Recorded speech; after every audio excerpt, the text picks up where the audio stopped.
wrestling fans, and welcome to the Wrestle Talk Podcast. For the next 2 hours, we will bring you the latest pro wrestling news, in-depth analysis of all your favorite promotions from across the globe, and much, much more.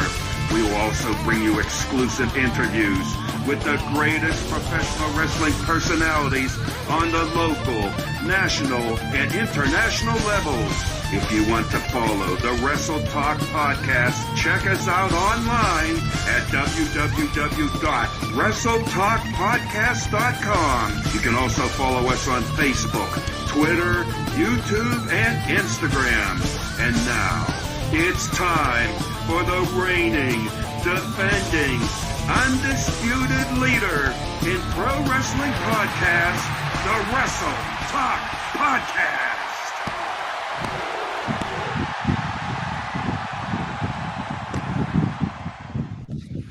Good evening, wrestling fans, and welcome to the Wrestle Talk Podcast, episode 494. That's right, ladies and gentlemen, we are moving ever so closer to episode number 500. We will be there before you know it.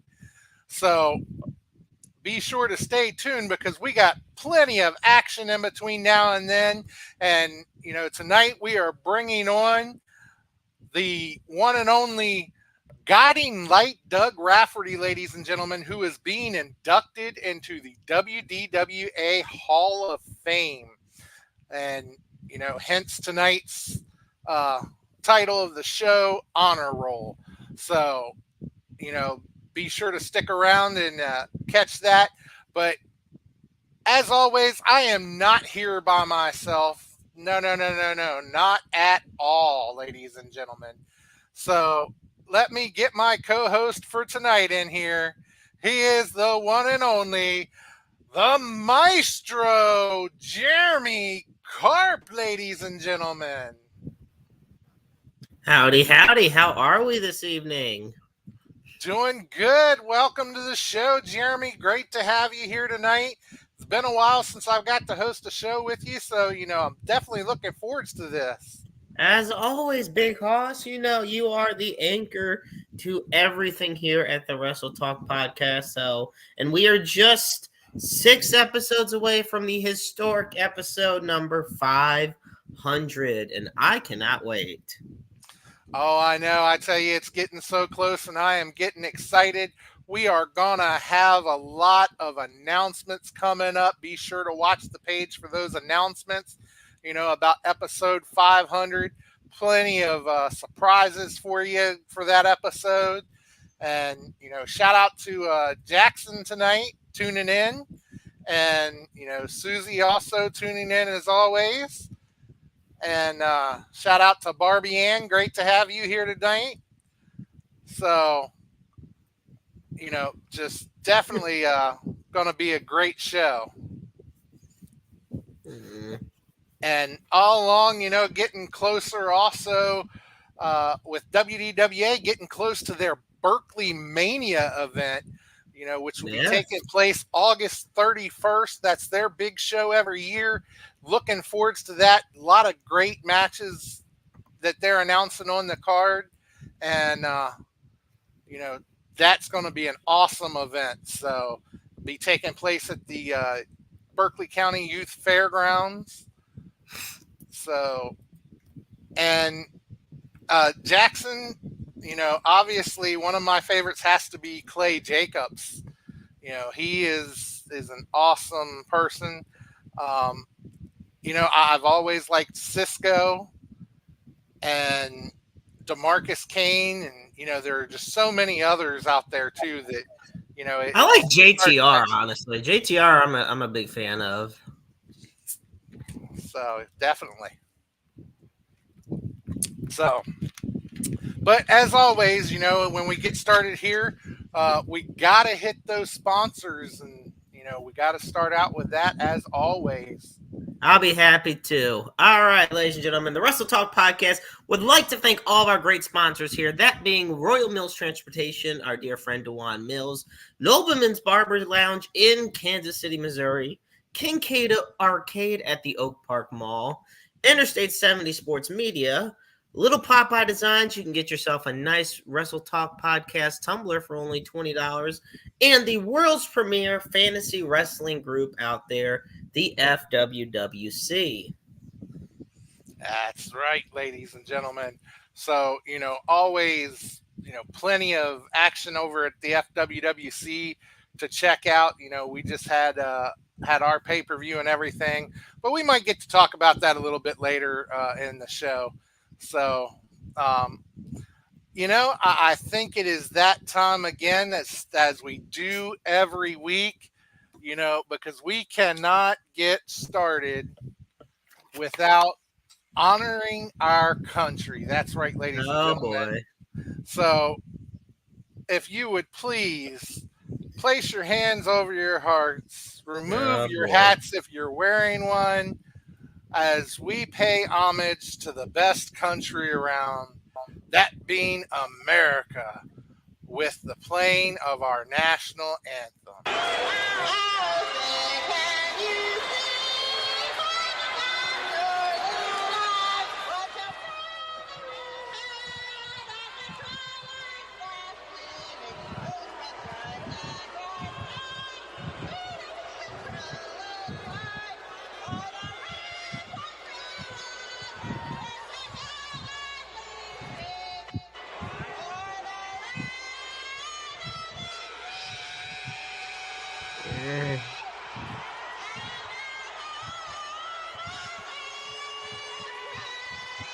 Oh, God. That is absolutely atrocious in every conceivable way. Brings a tear to your eye every time, or blood to your ears, one of the two. Goodness gracious. Well, Haas, I'm telling you, there is a lot going on in the world of professional wrestling.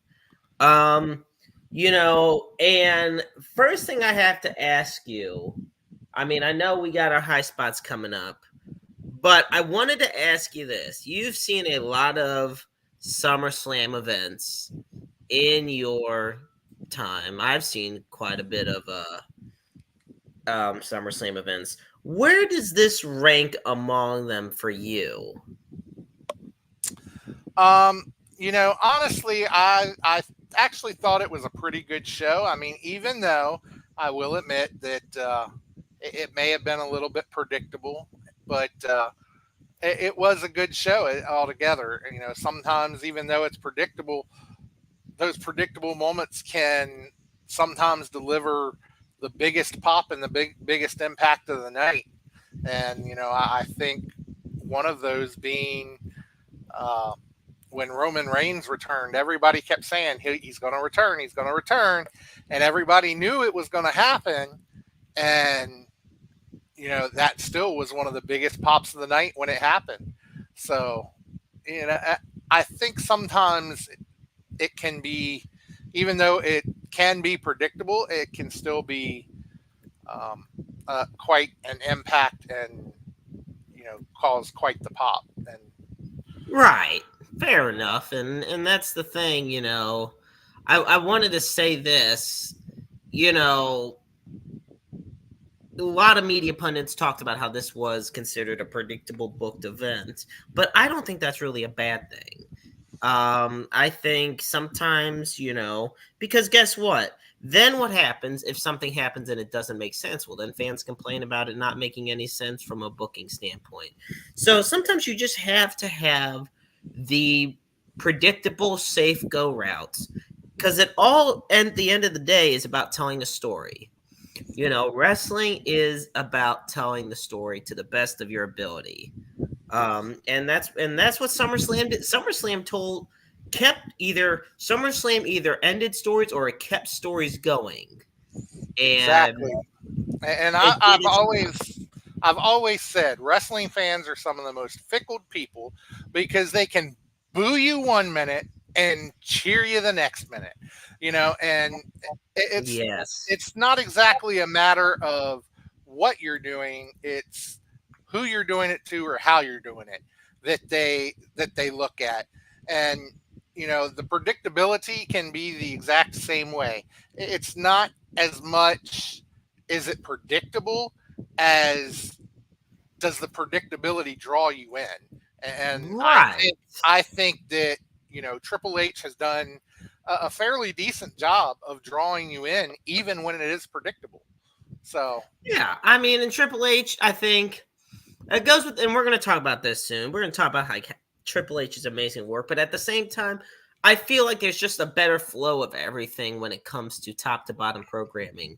I know we're gonna, and I'm gonna say this quickly. Last night's Monday Night Raw was probably one of the best Monday Night Raws I've seen in a long time. I was doing my show, but I rewatched what I missed, and I watched what I was able to catch live, and it was one of the best Raws I've seen in a long time.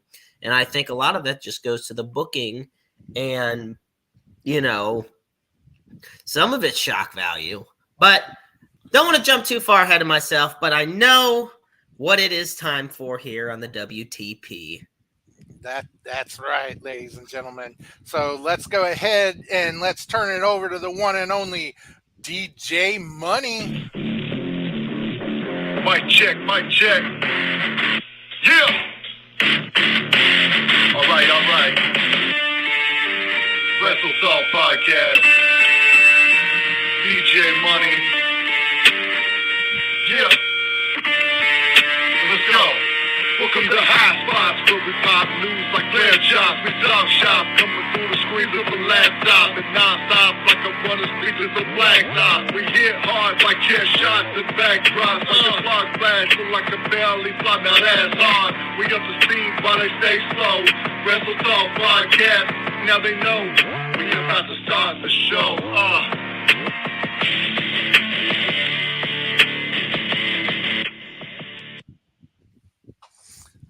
DJ Money always hitting it hard.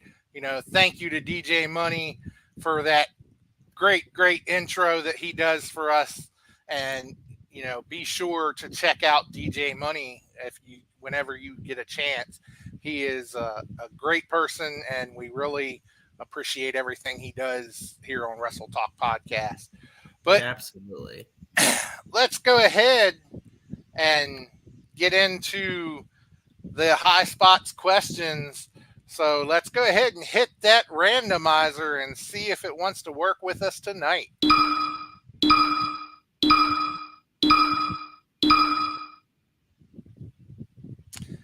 And okay, all right, I already got this one that's popping up. So last night, the Wyatt Six made their in-ring debut.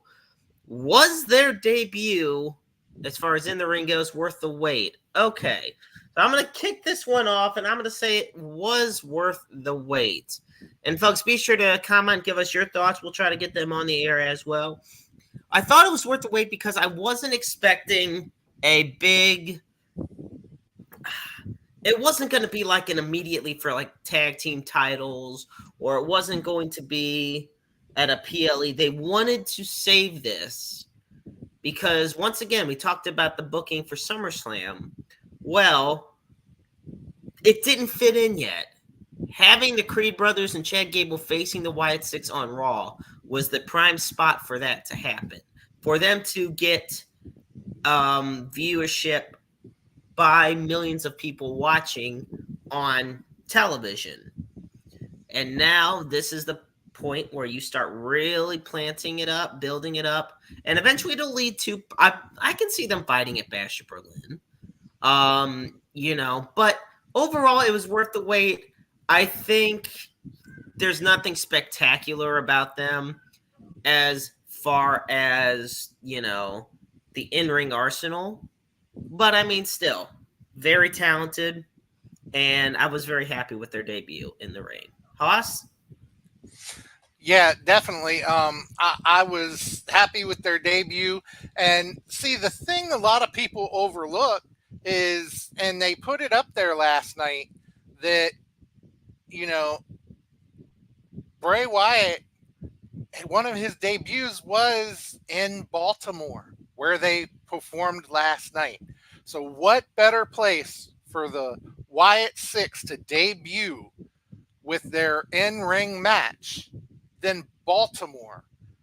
And the way they paid homage to Bray Wyatt last night, it was just very touching.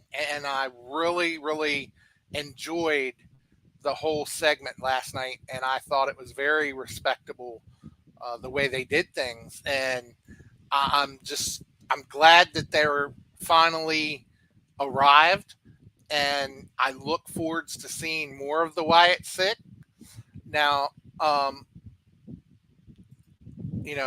Jackson says as long as they don't turn it into something stupid and rewind the gimmick of Bray Wyatt, and I can agree with that. They need to be able to do their own thing while still paying homage to Bray.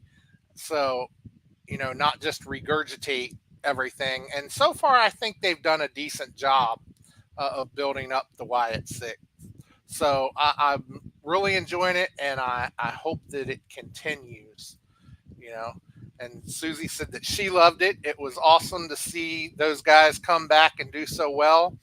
And starting out slow was great. And, honestly, if you had told me back some time ago that these guys would come back and these guys would be known as the Wyatt Six, I would have probably looked at you like you were stupid, because come on, really? Right. But now that they're here and they're doing it, I couldn't see anybody else in that position. I really couldn't, because they're doing it that well. At least I think they are. So I absolutely agree. Shout out to Jimmy Harris. Always Jimmy, it's always a pleasure to have you on. God love you, man. So,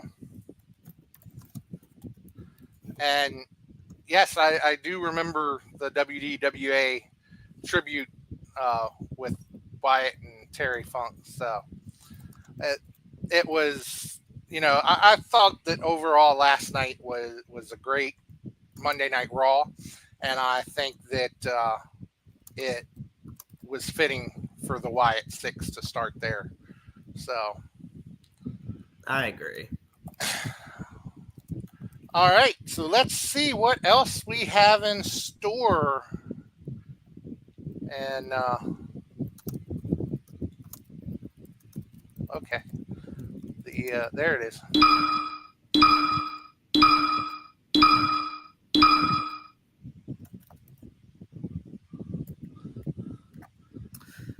Okay, with Monday Night Raw. Okay, so WWE is exploring the possibility of taping Monday Night Raw on Sunday nights, following when they have an international pay-per-view such as Clash at the Castle or Bash Berlin.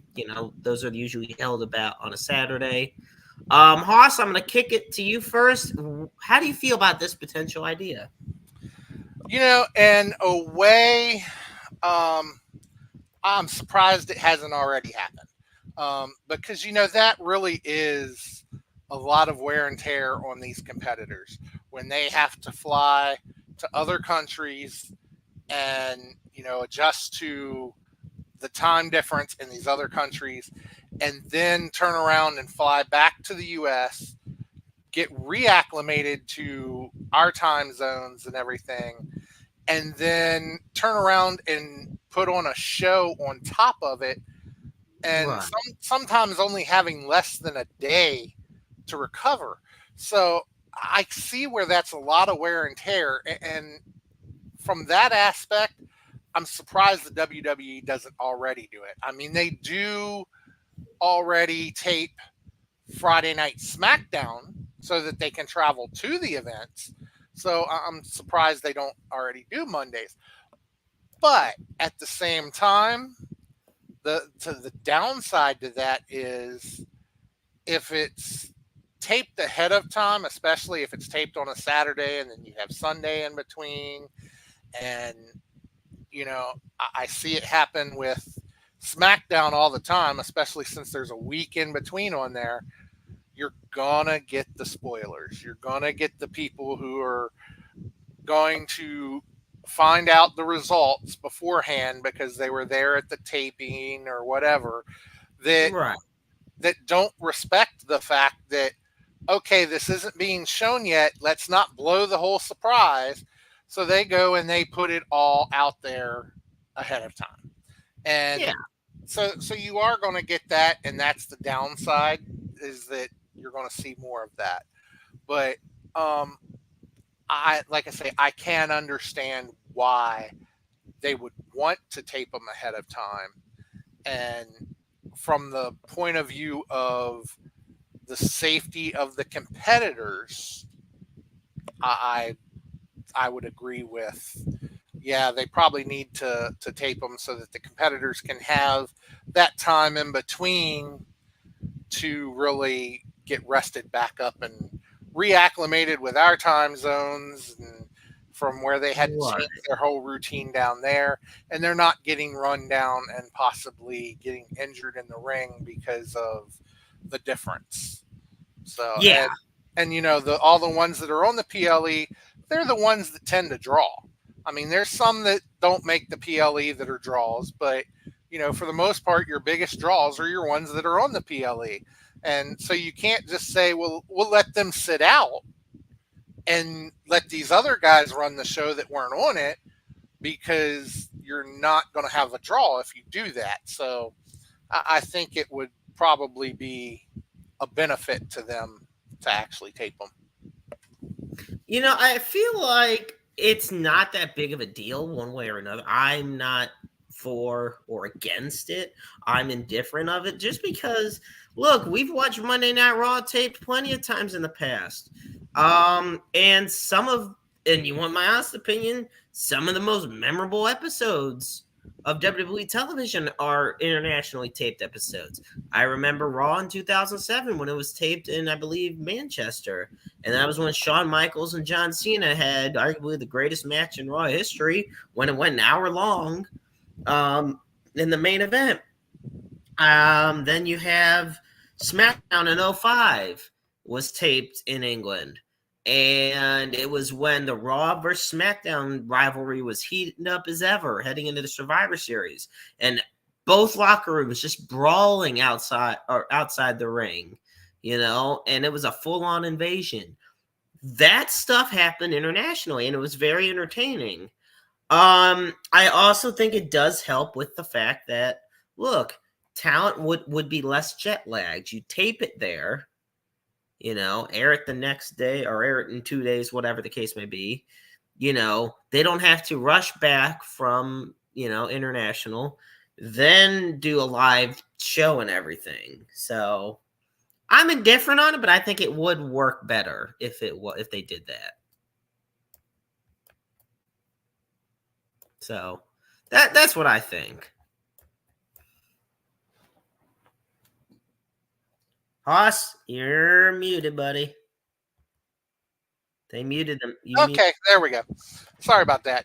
But yeah, I'm kind of in agreement. I'm indifferent on it, just because, like I say, I hate when people have to go out and spoil it. You know, obviously I don't go look for the spoilers, but they're out there, and especially, you know, if you got a lot of wrestling feeds on your Facebook, you know, such as I know I do, I'm sure you do, Night Owl, I've heard him say before. Night Owl definitely does. You know, so, you know, with all those on there, you're going to come across them whether you want to or not. And unfortunately, that's going to happen. So I don't like it from that standpoint, but like I say, overall, it's more of a safety thing to me for those wrestlers and their health. And so I think it would be good for them. And so that's why I'm indifferent on it, you know. Okay. All right, Haas. Break out that randomizer. Let's see what we got next. All right. Let's go ahead and hit that randomizer.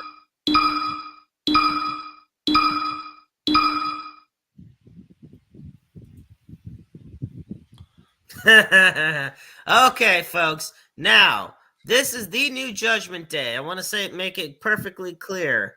So simply, you know, you got Finn Balor, JD McDonough, Carlito, Liv Morgan, and Dirty Dom. What are your thoughts on the new Judgment Day? I'm gonna just say it right now. I mean, look, there are a bunch of heels that we can't stand. I mean, but Damian Priest. Okay, this is the thing. My only issue and or concern with all this, Haas, is Damian Priest's ability to play the babyface.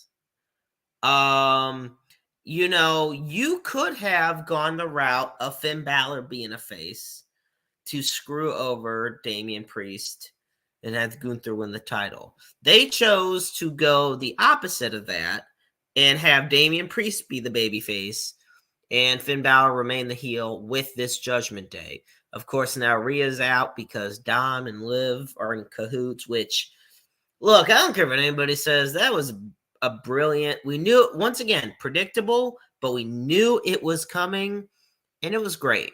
It still was. It was a great payoff. But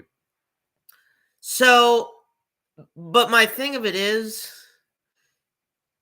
how far will they go? That is the question as far as their booking, as far as their potential. So I'm mixed on it. I think they could have gone different routes, but we'll see what happens. Haas?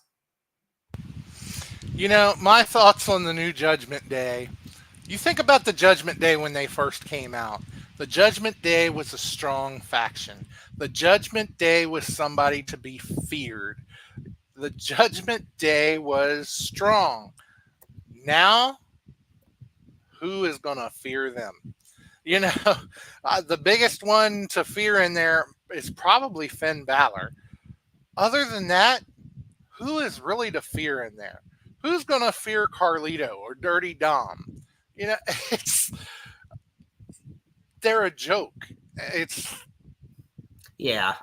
get it. It's not anything to me. And honestly, Damian Priest could wipe the floor with all of them. And so I think this new Judgment Day is going to be short-lived. And part of my question, though, for WWE is you have this new Judgment Day. You have a bloodline. What is it with the taking the factions and recycling them? Come up with new ones.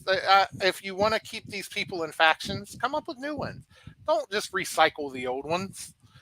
Yeah, it's like recycling your storylines. And I mean the bloodline I can understand because that's leading up to something. I'm sure the Judgment Day one is going to lead up to something as well.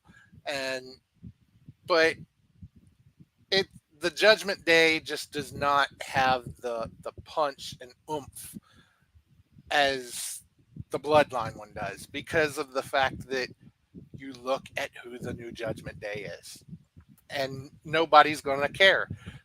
And you mentioned Damian playing a face. Honestly, even when Damian was heel, you still heard a lot of cheers for Damian. I think there are a lot of people who like Damian no matter whether he is face or heel. So I think he'll be okay from that aspect. Rhea's the same way. Even while she was heel, there were still a lot of people cheering Rhea. And, so I think she's going to be okay now on the face side of things. But, those guys, just as a heel, I don't think they have the real power that the Judgment. No, there's no intimidation factor to it. Like, exactly.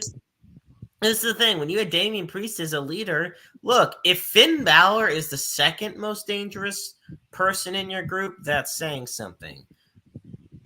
So we'll break down the group. You got Finn Balor, obviously fantastic wrestler, fantastic leader. It goes without saying his leadership qualifications. Then you got Dirty Dom and Liv. Okay, well, Dom, they're just, your average kind of comical bastard heels that everybody just absolutely despises. I mean, then you got Carlito, who really hasn't done much of anything since leaving the LWO. And JD McDonough is literally just jobber fodder for all the big guys to just squash around and throw around. He's the bump guy. That's what I'm gonna call him. JD McDonough is the bump guy of the Judgment Day. The team doesn't lose any heat, but he can get knocked around and his ass gets kicked, you know. So that's how I look at it. Yeah, exactly. So they're not gonna go far. I don't look for them to stick around long. And now, if you wanted to redo the Judgment Day, kick them out and bring in some other heel power, because there's plenty of people out there they could have brought in, and you know that would have been better. I mean, yeah, it's calling them the Judgment Day is just a joke. I agree with you on that one. Oh man. All right, my dear friend, break out that randomizer. We gotta see what we got rolling for us.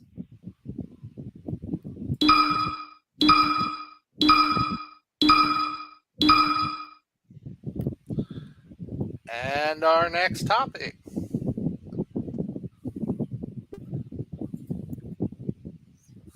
Okay, so there are rumors circulating, folks, that, or it's not rumors, but is NXT going to the CW a good or bad idea? That was planted a while ago, but that is the impending plan for the brand that's currently going on as we speak with the Great American Bash. I'm going to tell you what, I don't think it's a good idea. And I think it just, you know, this is just my opinion. It's been a long time since WWE programming has been on the CW /UPN / all that. It's a viewership thing. I think it draws much better when it would be on USA. I think it has a better programming lineup. People don't realize when in television, part of a show's success is the shows that are around it. If you're not building a good lineup of shows, no one's going to tune into any of them. That's why shows like Married with Children weren't good at first in the ratings, because it wasn't until The Simpsons and the Tracy Ullman Show and things like that started building up, and Fox was on the rise. So NXT, there, you know, you take a look at what is on, you know, the USA Network, and you know, we'll take. In fact, we'll just take a look right now, as far as what we got right now. Give me 1 second as I'm doing this live, because right now, once again, you know, I'm excluding the fact that you have the USA Olympic or the Paris Olympics, but there is a lot of shows. They have SVU on there. There's a lot of more crime-based shows. Yes, I love how Jackson says, "I believe in Joe Hendry." Okay, now I got that song stuck in my head. Chicago Fire, Chicago PD, all the Chicago shows. They have The Voice on there, 911. I mean, shows that draw a lot of viewers in. Okay?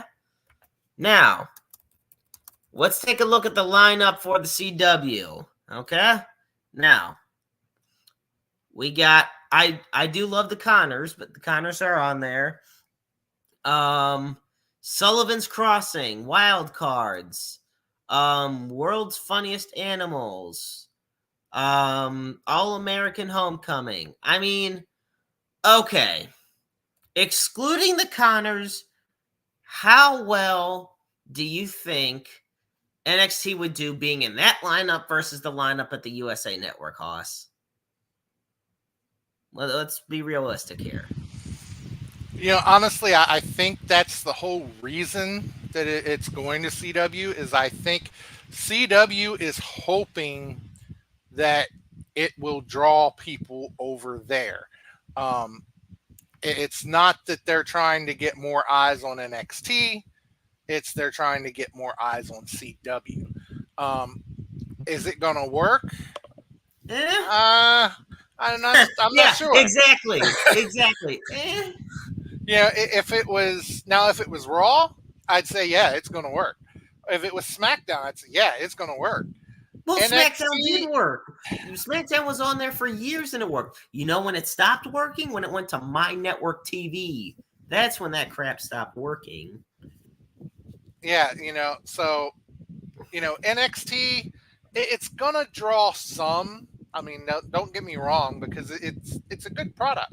So yeah, it's gonna draw some. There's gonna be some that are gonna go with it, but I don't know that it's gonna draw the way they want it to. You may lose a few viewers with it going over there, just because some people may be like, well, I'm just not gonna follow it over there. Yeah. And so I don't think it's going to do exactly what they want it to, but it's going to help CW some. Like I say, I don't think it's going to help NXT any, but CW, yeah, it's going to help them some. So fair enough. Okay, now before we hit our next topic here with the randomizer, I wanted to plug this quickly. If I can just find the background for the overlay for it that we have here. Here we go. Okay. My apologies for this, folks, but I did want to do this. And it's my apologies to Haas for not telling him when we were going to do it. But this, to help the family of Jeffrey Hyde, the late Jeffrey Hyde, a dear friend of myself and so many others, head to www.gofundme.com /F/Jeffrey Holt. And you see the full link is right there.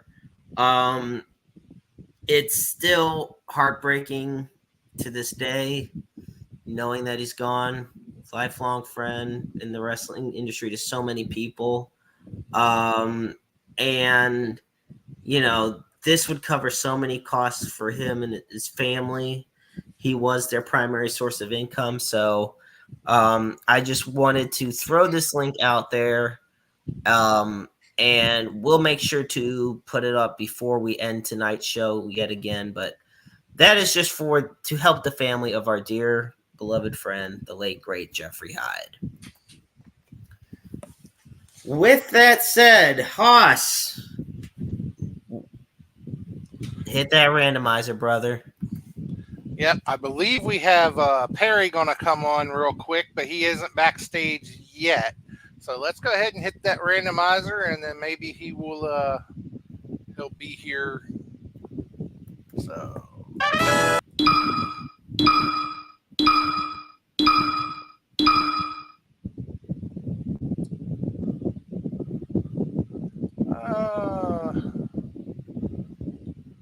Well, let's see. That's the only graphic I have left.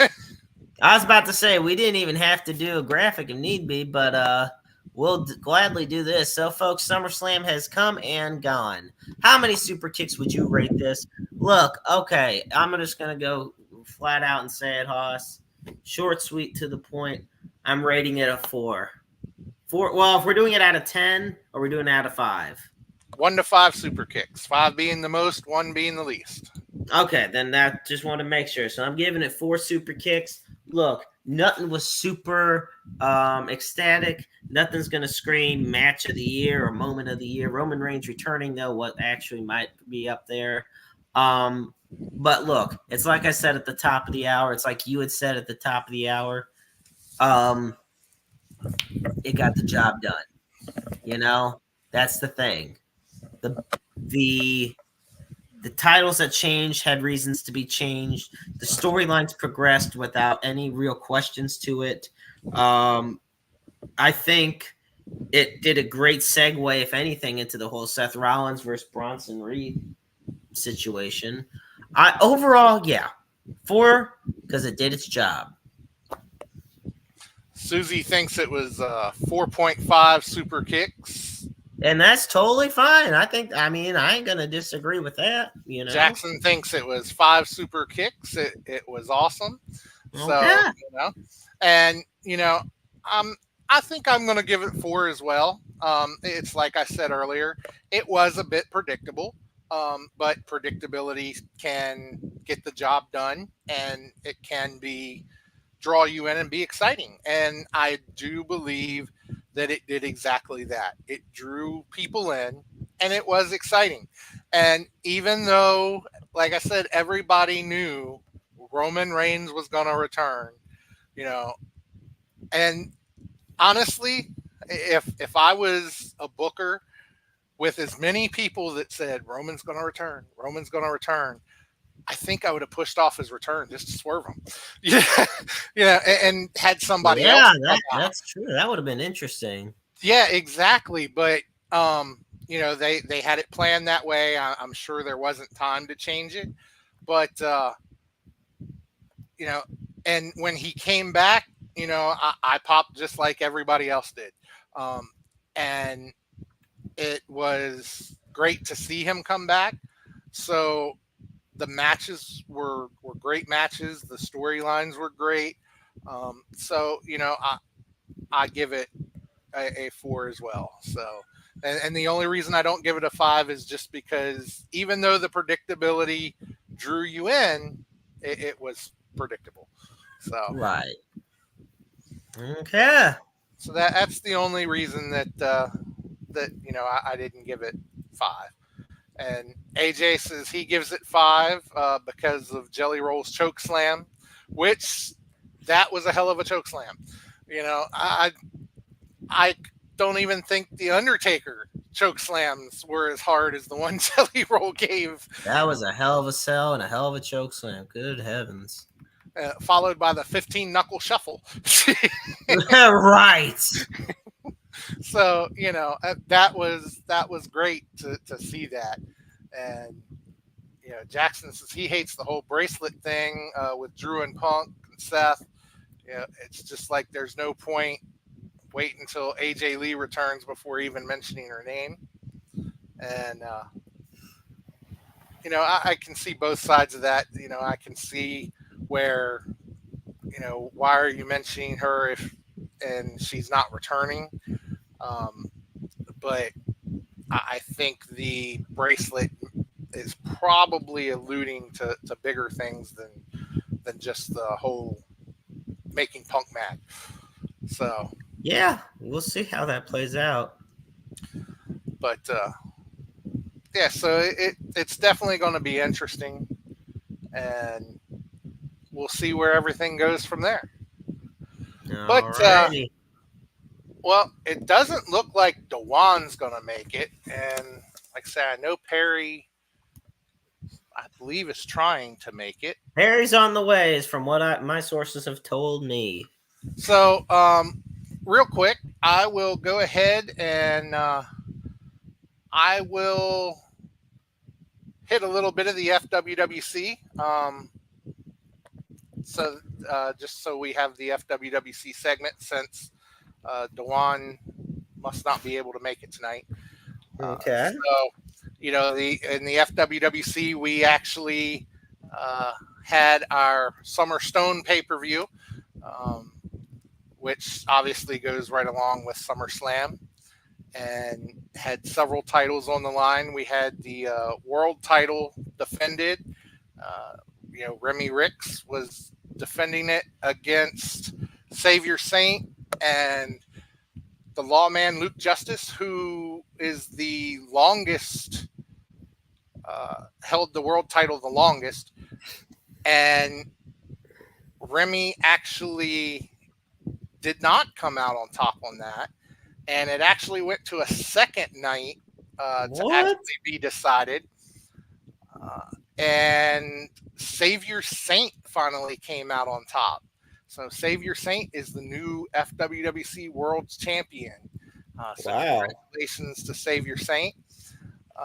We also had Gabriel Arsene facing Mobile for the Warriors Heart Championship. And our very own Gabriel Arsene came out on top in that match. So he once again is the Spartans Heart Champion. I'm sorry, the Warriors Heart Champion. Then we had the Spartans Heart was defended, and you had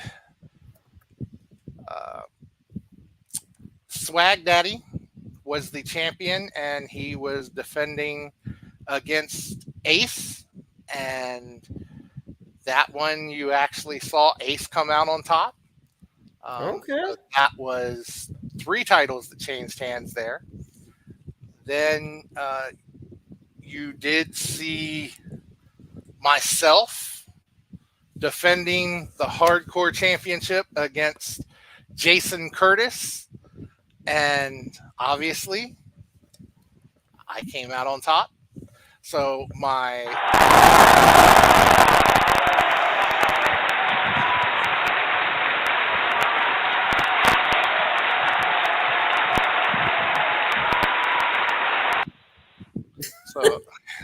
my reign continues as the longest reigning Hardcore Champion.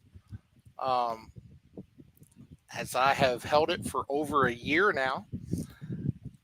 You saw the tag team titles get defended in a triple threat match against Brothers at Arms, which was actually Jason Curtis and Bishop, and House of Horrors, who was our champions, and you had Saviors of Funk, or not Saviors of Funk, sorry, Grim Reefers, who was Saint and Daniel Grimm. And House of Horror actually came out on top and retained their title. So we saw 3 titles change hands, and it was really a good pay-per-view, and just really looking forward to continuing on from here. And be sure to tune in Thursday night for the FWWC tonight, where hopefully we will see some of the new champions as well as the champions that retained, and we will find out where things go from here when we host our Fallout show. So that'll be Thursday night at 8:30. I think it's 8:30 Eastern, 7:30 Central, or I may have that wrong, but something like that. Thursday night anyway. And it will be right here on Facebook, and it will be broadcast on the Wrestle Talk podcast. They will be broadcast on our platform, and so be sure to tune into that.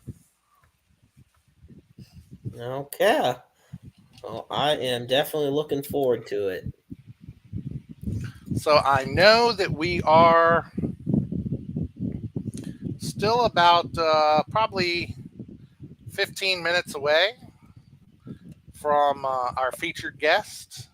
Well, that's A-okay, because let me tell you, right now we have a lot going on at NXT Great American Bash 2024. So, and I will say so far, or at least I should say for week 2, they've already had 2 of the matches, the Pete Dunne match and the Kalani Jordan match.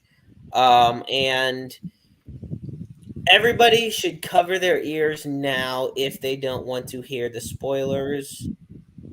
But what the hell? I mean, you know what I always tell people about the spoilers? I say, well, you can still always go watch the match and just see how it turns out. But here we go, folks. So, in match number 1, Pete Dunne defeated Trick Williams by pinfall. Pete Dunne had a big thing going on Monday Night Raw last night where he tried to hit Sheamus with the shillelagh for a second week in a row, but Sheamus caught him with a big knee right to the head. Then, of course, our second match, we had Kalani Jordan defeating Tatum Paxley by pinfall to retain her NXT Women's North American Championship. Now, right now, the NXT Championship is on the line. I do not know how Ethan Page is doing in that match, though. I am curious to see how it turns out. I guess I'll also say in the world of baseball for us St. Louisans out there, in the bottom of the fourth, our lovely Cardinals are winning against the Tampa Bay Rays 4-2. And for the Kansas City folks out there,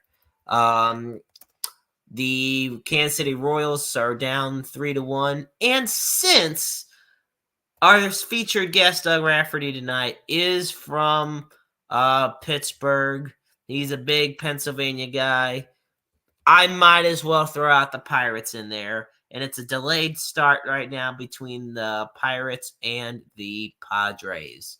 So I figured that about covers the bases as far as some scores and sports. And in perfect time as well, because Hossman, our dear friend Perry, has arrived. But you left out the Orioles. I can absolutely do the Orioles. So our lovely Baltimore Orioles, formerly known as the St. Louis Browns, way back when, they are down, actually, unfortunately for them, 5-1 against the Toronto Blue Jays in the middle of the seventh. The Orioles, who are by far in first in their division and one of the best in the American League in all baseball. So see, you have, if you're going to do everybody else, you have to do the Orioles. After all, I am an Orioles fan. I'm only about an hour, maybe a little more from Baltimore. I thought I had an Orioles hat here somewhere, but no. I'm about to say, you know what's funny? I think I have an Orioles. Either I have an Orioles hat or an Athletics hat. I think I have both, actually. And it was clutch. Quick side note for our dear friend Perry comes on. Having the Athletics hat was clutch when I had the pleasure of interviewing Chris Carey, the broadcaster for the Athletics. Just throwing it out there. But all right, ladies and gentlemen, like I say, we are a little less than 15 minutes away from our featured guest, and we actually are going to have another surprise guest pop in just before we bring our featured guest on. And he actually is going to handle the introduction of our featured guest tonight. So, but before we get to that, let's go ahead and talk some snippets of truth with Big Daddy P, ladies and gentlemen.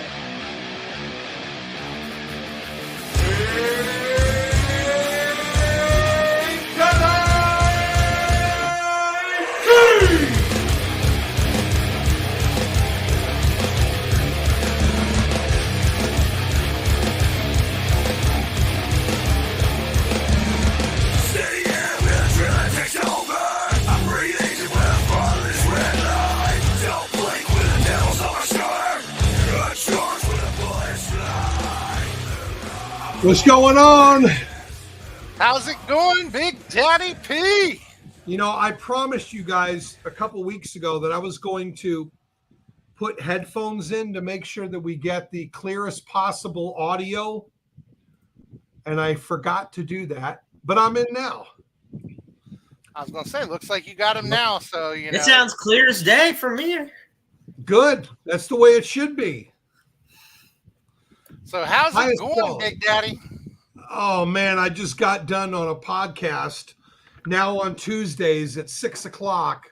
It's called Civil Debate, and I represent the Christian Republican viewpoint.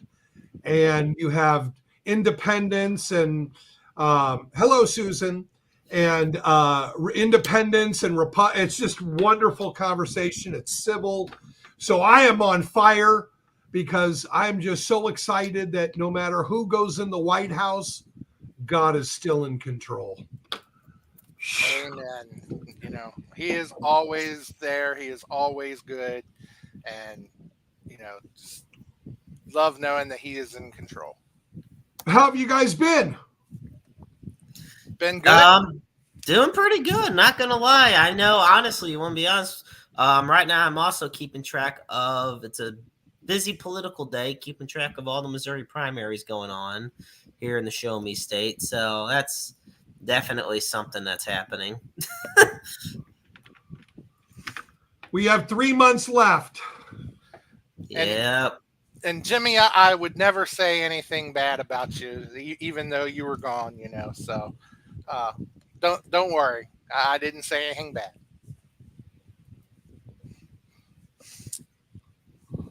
So, all right, what you got for us tonight, Perry?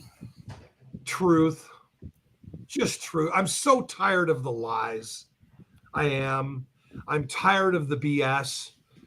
I'm supposed to be patient in times such as these, but I find myself forgetting that I too once did not believe in the Lord. And so I had a different viewpoint then about how things were, and a different approach and respect for mankind, that I have to remember that because people don't know, I can't judge them for not knowing. My job is just to give them the truth, let God deal with them, and leave the results up to him. So I just find myself, because after this civil, again, this is the first time I've done this right before our podcast. So it's kind of a different mindset, right? There's a big difference between politics and professional wrestling. And right now, professional wrestling is hotter than it's ever been. We had one of the greatest Summer Slams I think we've ever seen. That's just, again, my opinion.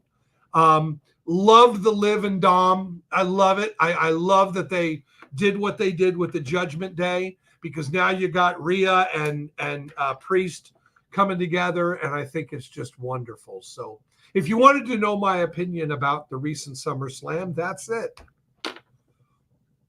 I was happy for LA Knight too, that he gets to go to the next level. I definitely was happy for LA Knight. Honestly, LA Knight is from Hagerstown, Maryland, which is about 30 minutes up the road from me. And LA Knight cut his teeth on the independent circuit right here in this area. So I am very happy to see someone from this area, reach the success that LA Knight has reached. As a matter of fact, last year he came back to Hagerstown, Maryland, and they presented him with a key to the city. And so it's great to see him get the success that he has, even though Logan Paul wants to try to sue him for taking the truck for a joyride and busting it up. Yeah, but yeah. And I thought CM Punk did a great job after 10 years. Even though he's been in the ring at AEW, I thought it was an excellent match. Or I'm sorry, not CM Punk, Logan Paul. Logan Paul. No. You said Logan Paul. Okay. No, you said it right. I just had that thought about CM Punk, and I remember watching it and just thinking, man, that guy really held his own, man. I love the story they're telling, and now they're bringing, Seth in, and hey, quick question. Do you really think that Fatu is injured, or you think that's a work? Ooh, that's a tough one. It is, because I think he might be injured a little bit. I think for a little bit. I saw some video that made it look like he wasn't injured, but then, I saw a video of him walking back up the ramp, and of course, he was being assisted by the referee going up the ramp, and Solo was just walking in front of him like he didn't have a care in the world. Like, I don't care. So, it made me wonder, if he was really hurt, wouldn't Solo show some concern that his family member that's is what I'm hurt? thinking. But he didn't. He wasn't showing any concern. He even turned around and looked at him at one point like, will you come on? Hurry up. Yeah. And, to me, he just didn't show any concern, which made it look like he was not hurt. But the reason why I think they did it is because now that Roman's back, you can't make, because Fatu looks stronger than Reigns by far in just his personality. And so I think this will help bring Fatu back a little bit to bring that. Because again, remember, people criticized Hulk Hogan for a leg drop, but Roman does the same thing, a spear. Again, it's a formula, man. These top guys, Goldberg, right? It's also about marketability too. You know? Yeah, for sure, without a doubt. But I'm on here not just to talk about wrestling. I am here to give some truth, and I think that the biggest snippet of truth that I can give today is don't let all the distractions, kind of like how the whole southern border was a distraction. Now the northern border is now being infiltrated. No one's talking about it. So there's a lot of work going on too with what's going on in this world. So I just want to encourage you today to not lose hope. Don't be discouraged. No matter what side of the fence you happen to be on or not on any fence at all, I just need you to know that we know the end of the story. And if you don't know the end of the story, you better get into it and read it to find out, because if you want to know really what's going to happen, there's a lot of BS that's out there of what's supposed to happen. And there's a lot of truth to what's supposed to happen. And usually the only time people are without peace is because they don't know where they're going. On your GPS, if you know where you're going, you don't need the GPS. But if you don't know where you're going and you do know where you're going, then no matter where the GPS says, you're going to have peace because you know where you're going. And people today, they don't know where they're going. They've been told if they go to church on Thursday, they're going to hell because they need to go on Wednesday or Sunday. Or if they don't give, or they don't do this, or they don't do that, or they act a certain way, they're going to go to hell. So there's all this fear mongering going on, when in fact, if you were to even spend just a few moments inside the Bible to see what it says, and especially the things that are to come, you won't panic as much. So if you want to stress and panic less, trust God. You want to panic and stress more, try to accomplish things on your own, and let me know how it works for you. Exactly. So you want to go ahead and give us our snippet and then do the prayer for us tonight. And you shall know the truth, and the truth shall set you free. Father God, we thank you so much for this opportunity to come before you. I thank you that when I call upon you, I don't get a busy signal. I don't get a dial tone. I know you're always listening. I know you search to and fro throughout the earth for those that you can support. Knowing the ultimate plan includes us, but it's not about us. It's about you and what you did on our behalf. It's the good news that you died on our behalf. And if there's anybody right now that has not heard about what Jesus did, about the sacrifice that he made, to be able to offer a free gift, because Father, we know you don't send anybody to the lake of fire. They choose to reject your free gift. So I pray that anybody who hasn't tried you, Father, will try you tonight, that they will set aside all the things that they might know and all the strength that they might think they might have. I pray that you would soften their hearts, that they would turn to you. And Father, those that are having medical issues, those that we prayed for week in and week out, we pray that your will would continue to be done. We know that you sideline people for a reason. Sometimes it has nothing to do with their health, in as much it has to do with the direction that they're going is going against your plan. So I pray that you open every door that needs to be open, close every door that needs to be closed. And I thank you for what you're going to do. And I ask these things in the only name that is your ticket to heaven. And that is the name of Jesus, whose name I pray. Amen. Amen. Nice and simple, guys. Well, thank you very much. It's always a pleasure to get to talk with you, and we could sit and talk for hours. That's for sure, because there's plenty to talk about when it comes to our Savior. Well, I'm glad everybody's doing well. Give my love to everybody. We're what, 6 shows away now? 6 shows away. Yeah, I can't wait. Anyway, Episode enjoy your evening, 500. guys. Thank you again. All right. Thank you, Perry. See you We'll next talk to you week. soon. Yeah. All right. Big Daddy P, everybody. So before we go any further, let me go ahead and hit those sponsors here one time for you, because we definitely couldn't be here without our sponsors and our great fans. And we want to thank you guys for being here, no matter whether you're here with us live or catching us on the replay. We really appreciate you. We appreciate everything that you do to keep our name out there. And we wouldn't be here without you guys and our sponsors. So please hit that like, hit that share. And if you're watching on YouTube, subscribe and everything. And I believe on Facebook, you can even send us some stars if you want to. So let's go ahead and hit those sponsors real quick. So as always, we want to thank our great sponsors, Royal Mills Transportation, the one and only DeJuan Mills, with all your transportation needs out there in the Kansas City area. Nobleman's Barber Lounge, KCMO. Kincaid Arcade at the Oak Park Mall. Interstate 70 Sports Media.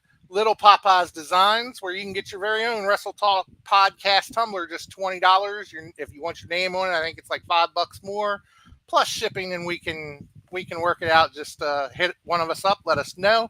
And of course, the FWWC, the world's premier fantasy wrestling group, where you can get your very own title belt if you can get it off the champion, which this one ain't going nowhere. Held it for over a year. Don't plan on losing it anytime soon. So thank you to all of our great sponsors. So Jeremy, I believe we have our guest in the back, and I think he's all ready to go.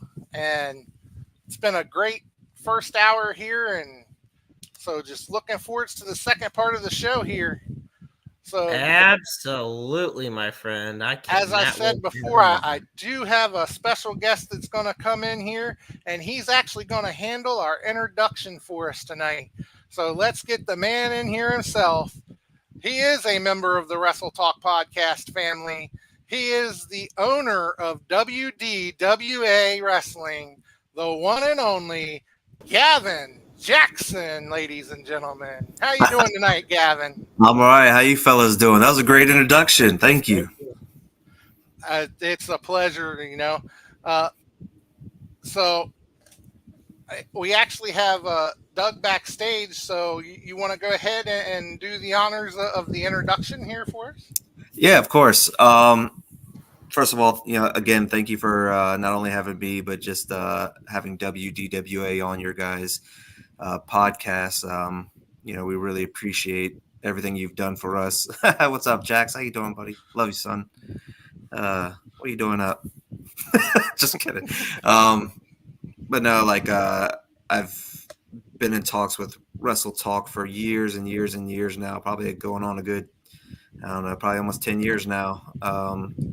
And now that I am the owner of WDWA, now my relationship with Wrestle Talk is going to be a little bit different. And, it's going to be a lot of promoting and stuff like that. And I just want to thank you guys for letting me have this platform. So thank you. Anytime. No, you wanted me to introduce Doug. Well, just to let the cat out of the bag, when I reached out to Doug about wanting him to receive this Hall of Fame induction for 2024, he accepted, and I said, "Hey, Doug, you can have anybody you want, man. Whoever it is to induct you that night." And Doug actually chose me, which is a huge honor for me, and I can't wait to do it. That being said, I don't want to give too much of what I'm going to say now for the introduction. So I will say, and Doug knows this because I've talked to Doug about it for years now. Doug was a huge, huge, huge part of the growth of WDWA. Doug started off as a referee, and then slowly moved into management as a manager. And just everybody that Doug has escorted to the ring or been behind or taken under their wing has always looked better and have always done better. And I don't think they would have reached the heights that they reach if it wasn't for Doug. Doug was always a person that no matter what you needed, what you said, he was willing to do anything. And that's very, very hard to do in this business because it's the land of egos. And Doug was always a very humble person. Didn't matter what you said for him to do. John, and Susie, I see you on here. Yeah, I mean, this guy's literally dressed up in a mouse suit. Like, honestly, he deserves more in the Hall of Fame. I mean, he should be in the Hall of Fame for good people. He's just an amazing person, and it's an honor for me to be able to give him this Hall of Fame award because he definitely is somebody who deserves it. Again, I have a ton to say at Berkeley Mania, but I don't want to give anything away. But it's going to be a real honor to anybody else who's going to hear Doug. He's very quick-witted. I know I'm setting the bar high for you, Doug, but everybody's here that when you bring them on, they're going to be in for a treat. So that being said, again, thanks for having me on. Thanks for promoting WDWA. And by all means, the floor is yours, Doug. And if it'll play here, I actually have a short video here to play. You ready to be all goody two shoes and come back? Oh, I'll be the great savior of WDWA. You're right. I outsmarted you.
Your 2024 WDWA Hall of Fame inductee, the guiding light, Doug Rafferty.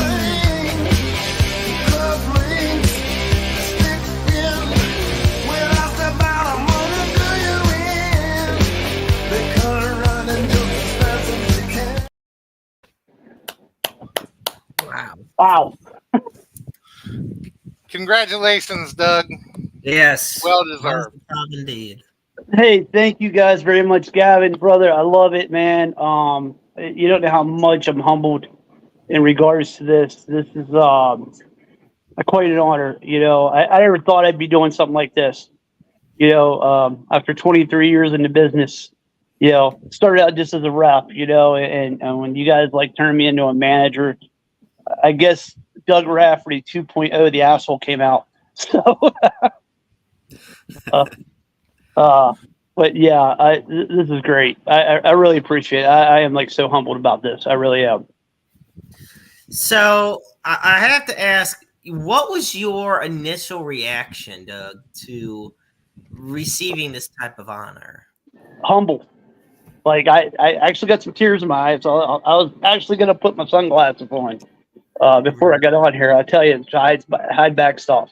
I really was. I was thinking about it.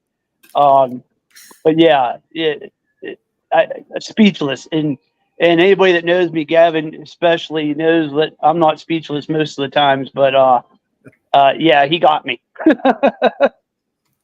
How did the reveal go about? Whether as far as you being into the Hall of Fame? Well, I mean, Gavin and I talked about it, I guess, back in July?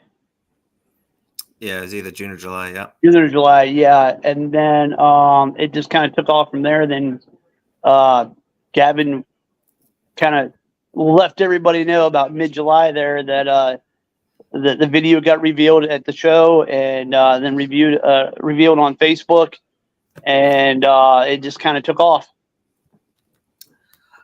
I have to ask, Gavin. I'm gonna actually ask this one to you. Sure. And I know you kind of, in the introduction, for Doug, you kind of planted it there. But like, truly, how much does it mean to you that you have so much involvement in this moment? This is a huge honor for me. When I purchased this company from the Latin Tornado, Andres Suarez, I only wanted to do so if I can build the company up, right? Like I wanted to take the current structure, and if I wasn't able to make it better, like I didn't want to take it, you know. In doing so, like I knew a lot of things were going to fall on my lap that I never really thought about, and one was going to be the Hall of Fame. Last year, we inducted our very first Hall of Famer, which was the Bruiser, which is a huge, huge honor. But I had zero doubt. I had a 0-second alternative. My number one pick from the get-go. I told my wife, I told my kids, I told everybody that I did talk to about this. It was Doug. Like, there was no other alternative. If he would have told me no, I don't know. I had to go back to the drawing board. But I mean, Doug and I have had a lot of, and again, I'm not going to try to take the stage from you, Doug. This is your night, so please. But Doug and I have had a lot of conversations, you know, whether it be through texting or in person or something like that. And Doug has always known what I thought about his contributions.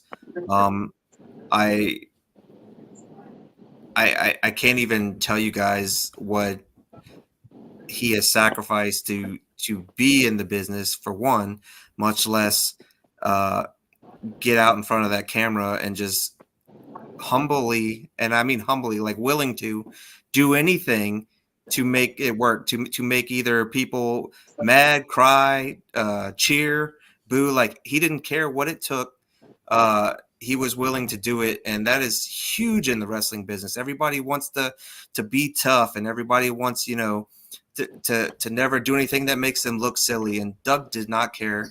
Doug just wants to put on the best performance that it takes, and if that means looking silly to make somebody else look better, he was willing to do that. If that meant for him to go out there and do absolutely nothing so that all eyes are on somebody else, he was humble enough to do that. He never wanted to take the spotlight.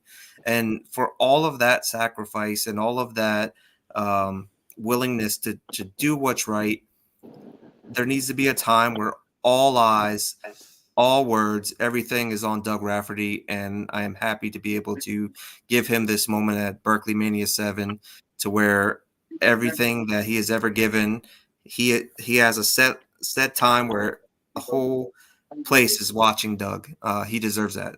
You know, I look at, there it is, the beautiful, and wow, that actually really fits the whole overlay perfectly, I must say. First off, that is a beautiful award. It is. You know? I like it. Yeah. Very beautiful. Not just from an emotional standpoint, of course, and from, you know, the accomplishment, but just from a physical piece, you know. Doug, Yeah. I think what I want to say to you is, you know, why WDWA? You know, you've been in the business a long time. What makes this promotion just that special to you?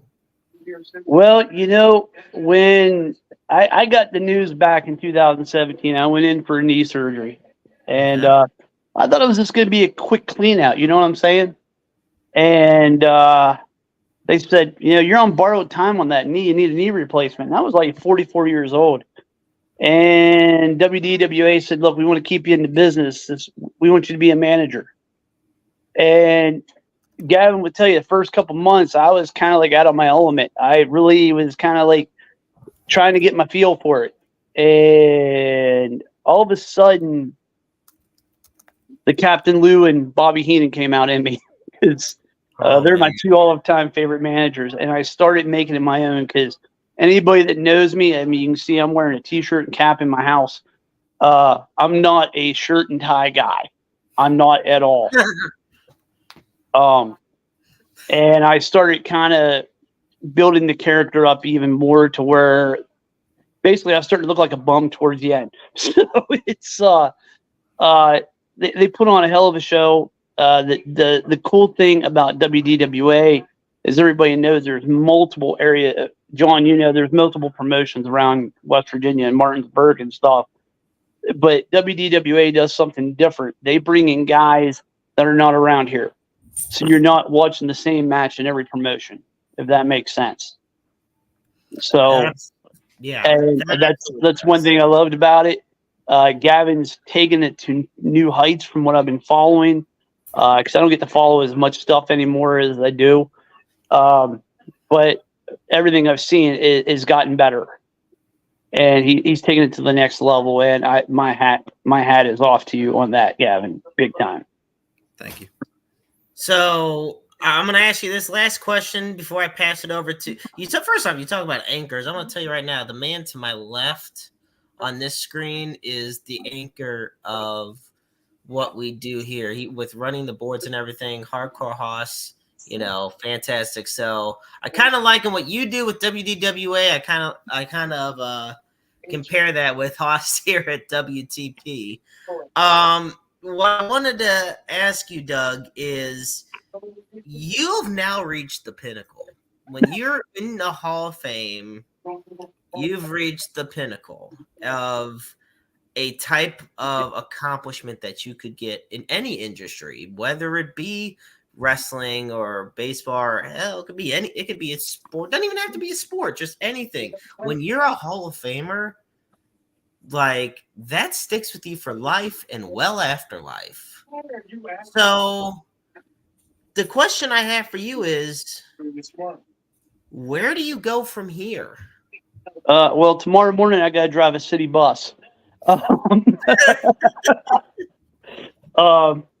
don't know. You know, I told Gavin, you know, that I don't do the physical stuff anymore. Actually, I refereed a few matches here back in early July, and I thought I was going to go all the way till the end of the summer, doing a couple little things here and there. And thanks to my 100-pound lab here laying beside me, I'd put her on camera, but she's asleep. Here a couple weeks ago, I kind of landed heavy on that left knee.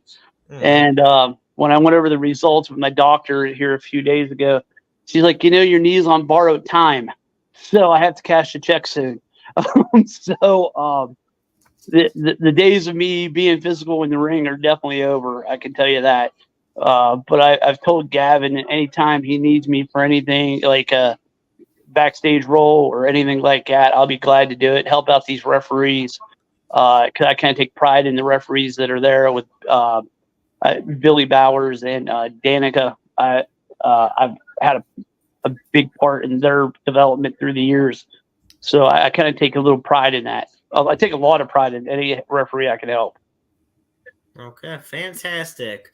Hoss, my friend, I'm shooting it over to you. I know you and Doug got plenty to talk about. Well, I think I'm going to start. Of course, our comment section has been getting a lot of comments and everything. And there's one comment over here that I'm going to pull up, and I can just imagine Doug's response to this. So Doug, let's get your response to this one. Oh, no. Just a few times, I made her cry. I made her whine. And then within an hour, she'd love me. So I don't know. Goodness gracious. All I had to do was look at her, and then she'd be like, "Urgh." Yeah, it was crazy. So I do want to tell a story, though, because I was going to do this at the Hall of Fame, but I'm going to do it here, especially since Gavin's on. So, as you all know, in 2019, myself and Gavin had one hell of a run with Sin and the crap that we would do at ringside. And we tortured everybody. There wasn't nobody that we were afraid of torture. However, though, every time, and I'm pulling back the curtain on you, Gavin, on this one, before we go out to the ring. Oh, no! I was going to say that. At the Hall of Fame. But he would go, I got a crap. So the night at Berkeley Mania, when I went through the table and they threw Gavin into me, the only thing that my thought was please God, he did not eat Kelly's cooking before that show, because his butt was coming flying at my face. So I had to do that, but that's great, man. I was gonna bring that up at the Hall of Fame. Go for it. I thought about that, and I was like, that was the one cool thing we always had going out. I'm like, oh man, he ate Kelly's cooking again.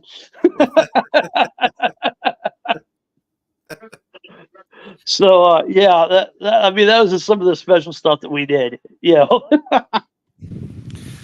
So what did it mean to you when you got the call and told that you were going to be in the WDWA Hall of Fame? Like I said, I was humbled, and it was a great honor. I mean, like I said, I've been doing this now since 2001. When I got into this business, I mean, my life was a country music song, really. My dad had passed away. My ex-wife took off on me a week before he died. I quit my job. It was like it was a Hank Williams song. I'll tell you that right now. And to come as far as I have through the years, it's a long journey. A lot of time on the road. Helping out with the ring, helping out, get people over, helping with the referees. So it's like I said, it's humbling and it's a big honor for me. It really is. My idea of a Hall of Fame when I was growing up as a kid was going to be wearing the number 8 with a pirate hat, going into baseball Hall of Fame. But one thing kept me out of that Hall of Fame is talent. So this is a great honor. It really is. So, I mean, obviously, you already addressed, your knee and everything, and I'm sure we're not going to see Doug taking any bumps anytime soon. But what are the chances that we're going to see you managing outside that ring again? You never know. You'll never know where I'll show up at. So, I'm always open to it. Help out such as that. So yeah, anytime, anywhere Gavin needs me, I'll throw on the tacky Hawaiian shirt, the camo shorts, and the sandals that I'm known for. I mean, Lord knows my niece says I need to dress better, so she's trying to get me to change my gear or the way I look, because I look like a bum outside of work too. So anytime he needs me, I'll be there. So, and actually, I was going to ask you about your favorite memory, but you already tackled that one for me. So. Well, I mean, there's been so many damn memories. I got to be in the ring with one of my all-time idols. Growing up was Jimmy the Boogie Woogie Man Valiant. When I helped get him booked for that show, there's nothing like at 8:00 in the morning when you're barely awake and you get a phone call thinking it's going to be a spam call, and it's Jimmy Valiant cutting a promo on you at 8:00 in the morning. So, and being in the ring with Ricky Morton, and all the guys, John West, Killian McMurphy, Cake Boss, CEO, Gavin, that 2019 year, man, that was fun. And it's crazy because back then I was getting nasty messages on Facebook saying they were hoping I'd be in a car wreck somewhere. And they hoped I was injured after taking a nasty bump. And now everybody's going, hey, congratulations, those same people. So it is definitely a turnaround. Yeah, it really is. I remember actually. You wrote some of those. I don't think I wrote any of that. Now, Susie, I No. believe. You bring up Jimmy Valiant. Yeah. That's what. Yeah, that's Boogie. That's my. I call him my wrestling father. So Yeah, saw him last year at the Hall of Fame up in Waterloo, Iowa. So that's immediately just popped into my head. He is such a chill, interesting character, to say the least. chill guy. Yeah, let me hug your neck, brother. But yeah, I can remember, you talk about all the booze and everything. When Susie and I first started going to WDWA, I made her cry. I believe one of the first matches we went to was at the fire hall in Harper's Ferry, and it was an ambulance match for you and Cake Boss. Well, for Cake Boss, actually. For Cake Boss, yeah. You and Cake Boss both ended up in the back of the ambulance, and when you got thrown in there, I can remember the pop of the crowd.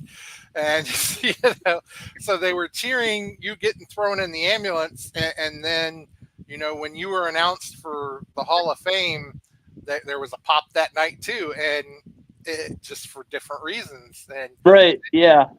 Well, it's like I said at the beginning of the show, wrestling fans are fickle because they can boo you one minute and cheer you the next. It's not necessarily what you do, it's when you do it and who you do it to.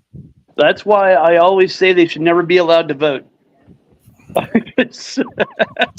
When it comes right down to it. There was some fun nights, and like Gavin said, I think that was actually a donkey suit, wasn't it, Gavin? Yeah, it was a donkey suit. Yeah, I actually have it down in my basement still with the Captain Lou Albano manager trophy. That thing got so much heat that I'll probably bring it on the 31st. That's awesome. Because I had that award in it. Yeah, I don't know about that. It's a little big on me now. I've lost like 50 pounds in the past year, so so I think it's a little big on me now, I think.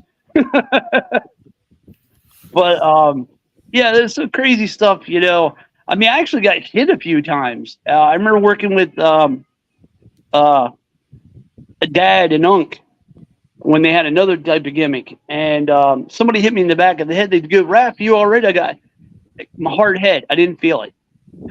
So some kid tried to leg dive me the one night. I mean, so I knew I was doing something right. Just had to look over my shoulder a lot more. I can tell you that. Yeah, Doug and I wrestled one time. Yes, and I'm still upset that David Meltzer did not put that as a 5.0, 5-star. I'm really upset about that. That was a sellout at the curtain. Just saying. It was. That was the best. Yeah, I actually remember you talk about getting hit one night when you were handcuffed to the ring. And LT had actually told people, smack him in the head as you go by. And one dude actually clocked you as he went by, and everybody taking off running after him. And and that was the point LT went ahead and uncuffed you. Yeah, it was that point I refused to do handcuffs anymore. I don't blame you on that. Yeah, I was like, I ain't doing that one no more. What about the little kids jumping in your lap? Oh yeah, yeah, that kind of hurt too. But and then and coming back as a babyface, I took time off there at the end of 2022, I think, or in the middle of it. I took the summer off. I didn't come back right away, and I got a phone call from LT. He's like, "I got to bring you back as a babyface." He goes, "They made you manager of the year." And I'd only been there 5 months. So I was gone 8 months and got manager of the year. So, I mean, probably, just me showing up, Gavin, on Monday or Friday, Saturday, the 31st, I'll get it again. There you go. How many times have you won that award? 6, 7 times in a row. Yeah. I think 7, I guess. Yeah, it'd be, I guess, 6 or 7. Fans voted. Yeah, that's what makes it even better. Yeah, the fans are what brought me back, and they kept voting me it, and like I said, I appreciate it. Without the fans, we ain't nothing really when it comes right down to it. And the stuff that I did, Gavin put a lot on me. But a lot of it was the wrestlers. I mean, they're putting their bodies on the line, and if it wasn't for those guys to give me the chance to do the stuff that I do to help them, I wouldn't be where I'm at, really. Because I mean, they're the ones taking a lot more bumps than I am when it comes right down to it. Right. Yeah, exactly. And Susie also said you were talking about needing, your niece wanted you to change your attire. She says to wear the Elvis shirt. I don't know if I don't know if I'll pull that one out or not. All right. I got a random. This is a non-wrestling question, but it's a definite Doug Rafferty question. Oh, you never know my answer. Okay.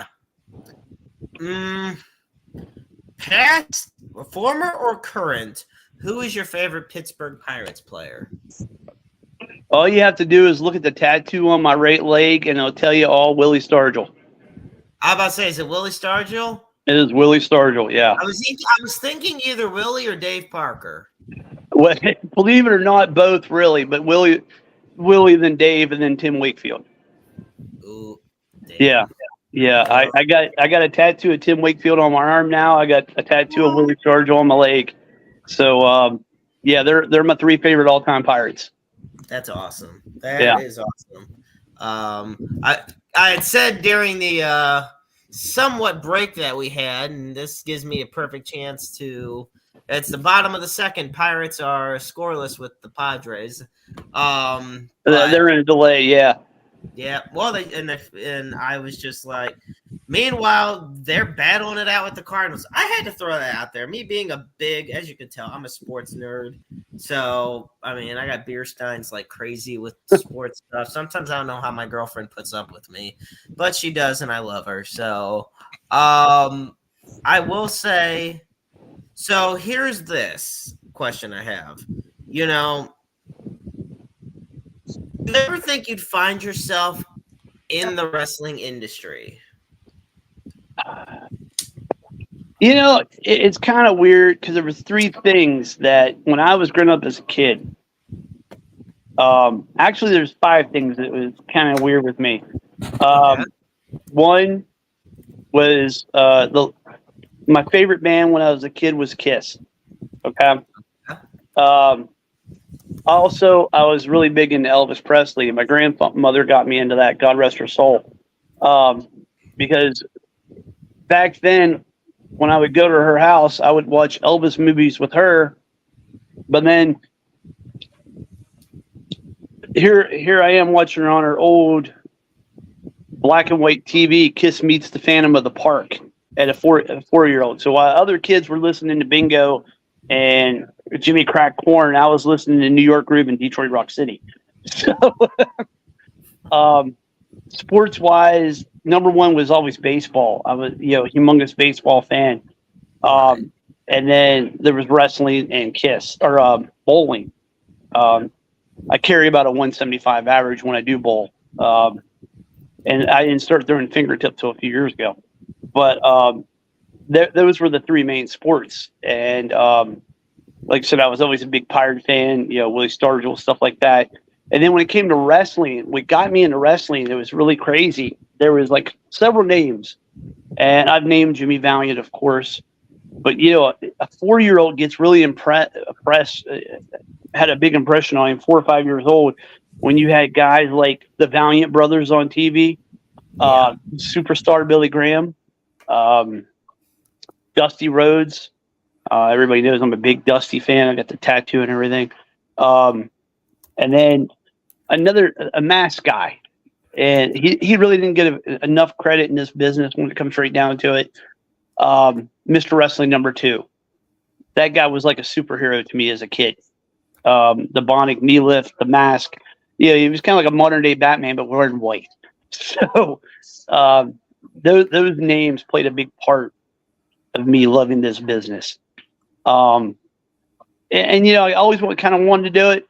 Wasn't really a big guy enough to do it, I guess, in a way.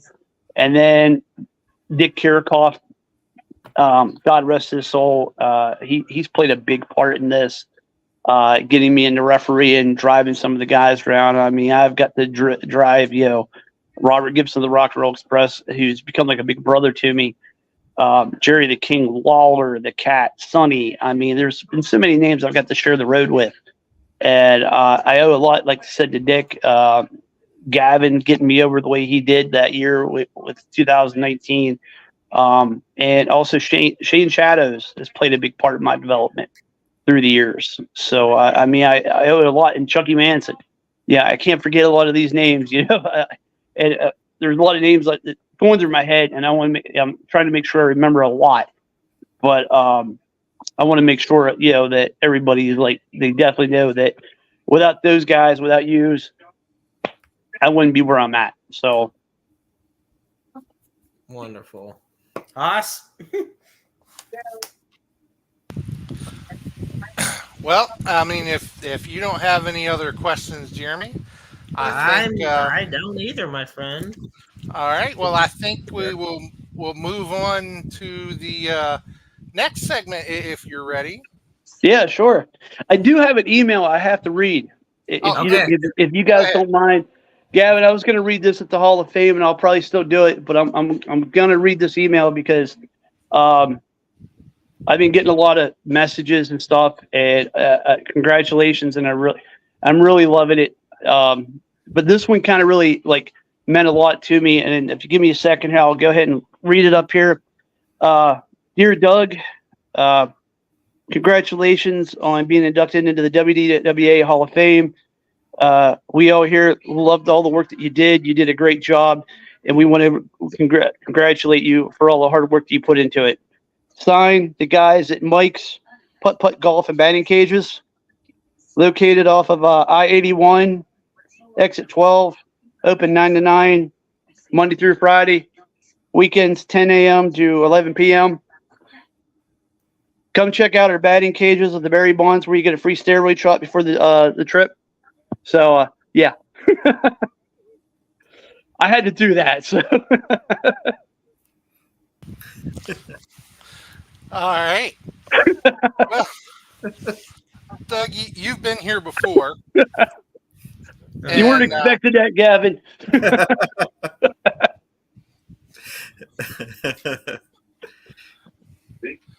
So, Doug, we have our world famous Wrestle Talk podcast game show challenge. Yes. It always pits our guest against one of our hosts.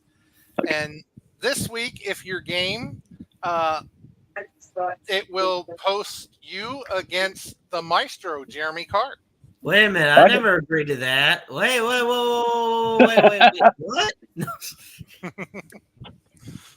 Yes, that's the notes I was given. So yeah, Skywalker Roberts loves screwing with me, so this is where we're at. Okay. So, are you game for it? You know me, I'm always game. I mean, come on, I wear a donkey suit. And actually, there was a picture of that in that video that I played. Yeah. Gavin had to take that one. Yeah. That's all right. If he It was didn't, better than the one with the lipstick. Yeah, that's way better than the one with lipstick. Yeah, that was kind of weird. if he didn't include it, Susie would have probably pulled it out because I know she's still got it somewhere. Yeah, I'm pretty sure LT was touching my butt that day. But anyway, okay. All right, so let's go ahead and get into our world famous Wrestle Talk podcast game show challenge. Let me find the music here. There it is.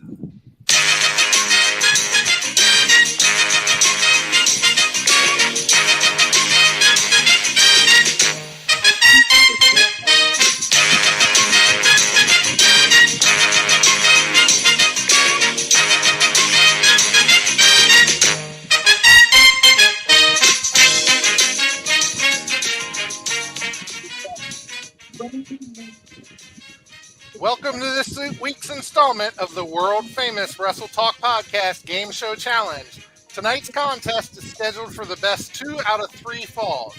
Our contestants are Wrestle Talk Podcast, the maestro, Jeremy Karp, and the guiding light, Doug Rafferty. In a few moments, I will ask you 3 questions about a particular professional wrestling topic. Whenever you know the answer to the question, shout out your answer.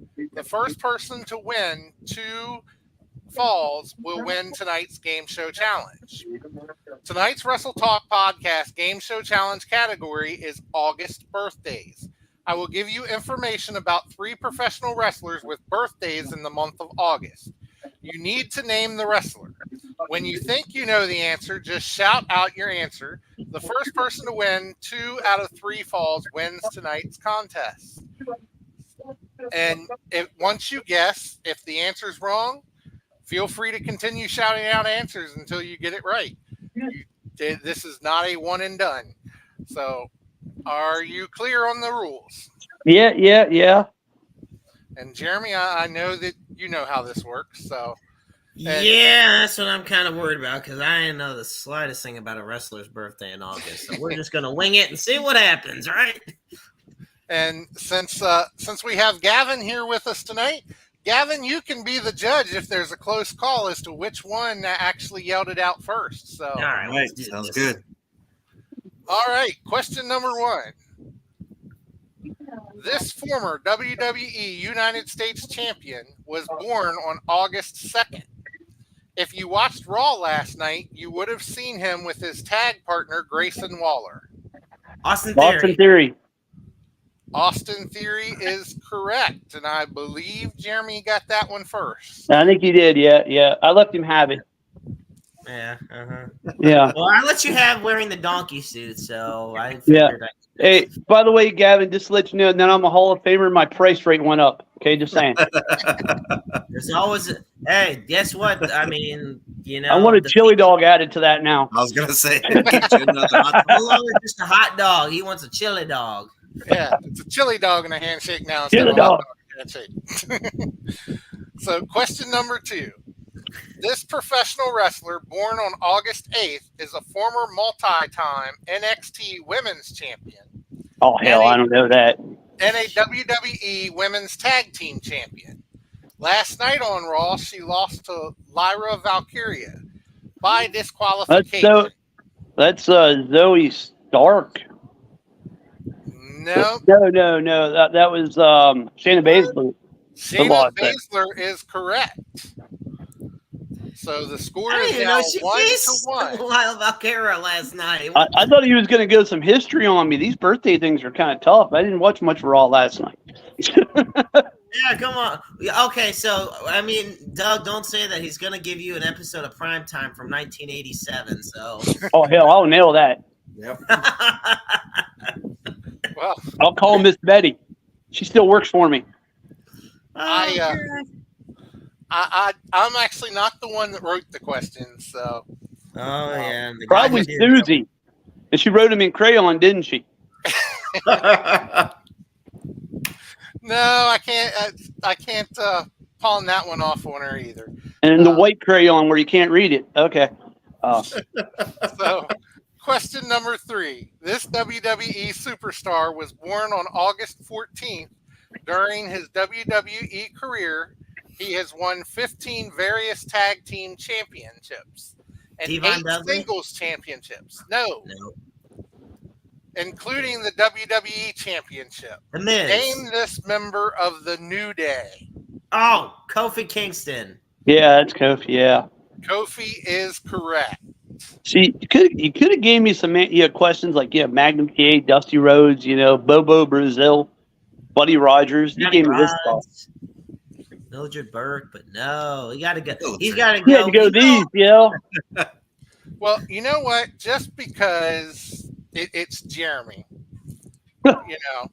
he may have won the 2 falls, but we have one more question in here just in case we needed it. And I think we should throw this question out here and make it for all the marbles. The person who gets this question gets the win, period. Tell you what, all the marble. Tell you what, if I win, John, I'll let you get your picture taken with me at Berkeley Mania. And I only charge you half price. And Haas, if I win, I'll only charge you double to get your picture taken with me. All right, so this question is, these two WWE wrestlers were born on August 22nd. They held 8 tag team championships. They also hold the record for the longest tag team champion reign in WWE history. That's Usos. Usos is correct. Son of a bitch. Sorry, dude, it won Demolition. They lost that a long time ago.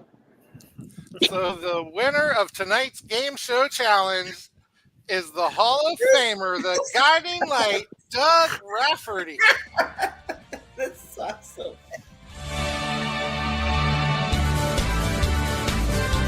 Jeremy, just to let you know, just to let you know, John was feeding me the answers. It was terrible. He shouldn't do that kind of stuff. Yeah, I know. Yeah, this is why you know how broadcast networks have like their first announced team, their second announced team, third. Yeah, Haas is like on the 5th team. Yeah, filling his co-host. Well, I tell you, I seem to be in a loop here lately. I've been on the past several shows, and I think I'm right on up to episode 500. So, wow. You're a hardcore workhorse, Haas. I tell you. Yeah, and I tell you, and I appreciate all the stuff that you've done. I know that you do on here, and plus, you know how you promote WDWA for Gavin and all that, and you and Susie have been great fans throughout the years. I mean, you can always count used to in the front row, and me somehow making Susie mad on a daily, weekly basis. So, I definitely appreciate you and stuff. It was funny because you'd always pick on her and make her mad, but yet you try to pick on me. But then when you'd walk off elsewhere, I'd walk up and try to talk to you. Yeah, well, see, she was an easy target. I mean, she's like small, SM all, and she was an easy target. Her face would turn all red and everything, and then she'd go crying to LT or somebody. Doug did this, But yeah, easy target. There was several there that were easy targets. From one, I was actually talking to a fan. This is kind of funny. Excuse me, on my arm. I got an itch on my eyebrow there. A few years ago, one of the fans came up to me. Gavin, you might know the guy's name. He's an older dude. He has the gray curly hair, the beard. That come to our shows a lot. I can't think of his name. He was on my Facebook there. Curly hair? Yeah, curly hair. Yeah. I think I know which one. I called him Walmart. I called him Walmart Santa Claus or Wish Santa Claus. Richard High? Richard High, yeah. So he came up to me out in the parking lot there a few years ago, and there was 2 women that that were real easy targets for me through the years. I mean, real easy targets. I used to say, "Sir, will you please sit down?" And she's like, "I'm not a sir, I'm a man." I'm like, "Well, you could have fooled me." And I'd have her so pissed. So he came up to me. He goes, "Doug," there was like 3 levels of hot. There was red hot, there was white hot, and then there was shotgun hot. I fell with those 2 women to shotgun hot. Like they wanted to shoot me, legitimately. He had to calm them down. So I knew I was doing my job, and then I'm also thinking, okay, I'm not going to bring my car here no more. So you got to park out back. Yeah, park it out back and hide my car here at the house and stuff like that. So that was a lot of fun. It's funny is like how you can manipulate people like that, especially wrestling fans. So for years they thought I was from Canada. So, but it's like I say though, it's not what you do; it's more who you're doing it to. I mean, just like ISP, you look at him and look at how people used to scream and boo him when he'd come out and he'd tase people and stuff. And then next thing you know, he'd turn face and he'd still come out and tase people and they'd cheer him for it. Yeah, and that's with wrestling fans, you know. Like I said, the night I came back in Shane Shadow's corner, and I held the guy's feet down, and everybody was cheering me. And I forget who it was. I held the feet down, and I kind of turned around to the fans. I'm like, old habits are hard to break, you know. So, and they cheered wildly. So, yeah, like I said, wrestling fans are the greatest. Martinsburg, I can't say enough about that area. WDWA, Berkeley Springs, really good hotbed of wrestling. So they're great fans down there. And like I said, you know, Gavin, what he's doing with WDWA, him and Bernie at this point, and the guys that he has working there, they're selling out on a weekly every 2 week basis. I mean, what more can you ask for? Yeah, Gavin has done a great job with WDWA, and I'm glad that he got WDWA, and he really deserved it, and you really deserve your spot in the Hall of Fame. So congratulations on that. Do you want to shout out your social for anybody who may want to follow you and see what you got going on? Well, it's definitely not PG. I can tell you what I have on my social page. As long as it's not a male only fans, I think we'll be okay. Yeah, no, not one of those. But no, you can find me as Doug Rafferty on Facebook. Usually, like, I'm posting baseball stuff or some of the most obscure or most idiotic stuff I can to make people laugh, because you know what, social media is so bad nowadays, where everybody's fighting with one another, and one little thing, they're PO'd and all that. So I try, when I post stuff on there, I try to get on there to make people laugh, and also make them think, what the hell's the matter with him? And I get that a lot. But yeah, you can follow me there on Facebook. I'm also on Instagram and stuff like that. I think I got an X account or Twitter account. It's under RefRaf. Yeah, you can follow me in any of those places. Like I said, most of the time I'm posting really stupid stuff. I got my pets on there a lot. Those poor animals, they're always getting memes made out of them. So because of the stuff I do with them and stuff like that. But yeah, like I said, I'm very grateful for everything that is being presented to me. A lot of hard work has went into like what Gavin does, what I do, what you guys are doing there on the Wrestle Talk podcast. I can't thank you all enough for doing this. I can't. And like I said, there's so many people out there for me to thank through the years and stuff that, you know, I hope I remember most of them, because brain anymore. So and in Doug's area, if you ever need a weather report, just tune into his page. I mean, I think he's more accurate than the weather people are, you know. Yeah, it's not that hard to do, I'll tell you that right now. Well, no, what I do is I wait till it starts snowing, and then I tell people it's going to snow. Right. So I'm 100% right all the time. So, and you know, guys, that actually started as a joke. I'm going to be honest with tenfold on you. I was going to be honest with you. That started as a joke about 3 or 4 years ago, because it was in the middle of February. Actually, it wasn't too long after my birthday on February 5th. And just to let you guys know, I will not be offended by cash this year. Anyway, it started out as a joke because it started snowing, and people were bitching and they were complaining about it snowing. And I'm like, I'm going to have fun with this.